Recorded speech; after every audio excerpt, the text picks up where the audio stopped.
साथियों, रोम के संविधान में अधिकारों और निषेधों का सूक्ष्म विश्लेषण करने से स्पष्ट होता है कि ये सबके लिए समान थे। इनमें जातिगत भेदभाव, अधिकार और निषेध रोम के संविधान में सामान्य रूप से संचालित किए जाते थे। नागरिक और राजनीतिक अधिकारों का उपयोग कोई भी कर सकता था और इन अधिकारों की समाप्ति पर सभी को एक समान प्रतिबंध भुगतने पड़ते थे। ब्राह्मणवादी विधान का चरित्र कैसा है? यह निर्विवाद है कि अधिकार और निषेध समान रूप से सबके ऊपर लागू नहीं किए जाते थे। सबका अधिकार वर्ण था। ब्राह्मणवादी विधान का सैद्धांतिक आधार सभी अधिकार प्रथम 3 वर्गों को और सभी निषेध शूद्रों के लिए थे। ब्राह्मणवादी विधान के शीर्षतम समर्थक कह सकते हैं कि रोमन विधान भी हमारे विधान की भांति वर्ग पर आधारित था। इस पर विचार किया जा सकता है। जहाँ तक कुलीन और सामान्य जन का संबंध है, अधिकारों और निषेधों का वर्ग विभाजन था। इस संबंध में निम्न विवरण विचारणीय है। सबसे पहले यह उल्लेखनीय है कि जन सामान्य निम्न वर्ग के माने जाते हैं। दास नहीं थे, स्वाधीन थे और उन्हें जूसकामी के अधिकार प्राप्त थे, जिसके अनुसार वे अपनी संपत्ति का क्रय विक्रय कर सकते थे।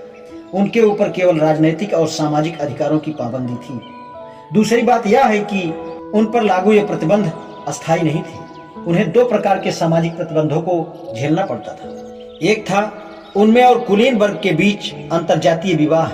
यह प्रतिबंध बहुत पहले से था, जिसे 12 जजों ने वैधानिक रूप दे दिया था। जन 445 ईस्वी पूर्व कैनलेनियन विधान के द्वारा प्रतिबंध समाप्त कर दिया।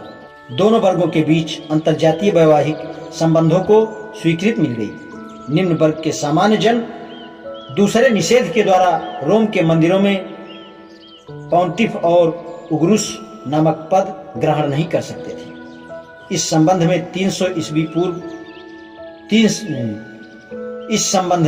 300 ईसा पूर्व आगुनियन विधान के लागू होने पर यह प्रतिबंध भी समाप्त हो गया। जहां तक असेंबली के लिए वोट के अधिकार का संबंध है, रोम के 6ठे सम्राट के काल में सर्वियस टूरियस संविधान के लागू होने पर यह अधिकार भी उन्हें प्राप्त हो गया।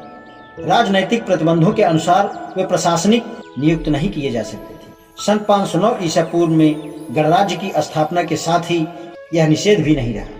इस संबंध में प्लेबियस ट्रिब्यून की नियुक्ति 494 ईस्वी पूर्व हुई और औपचारिक रूप से 412 ईसा पूर्व उनके लिए कोषाध्यक्ष पद मिलने लगा।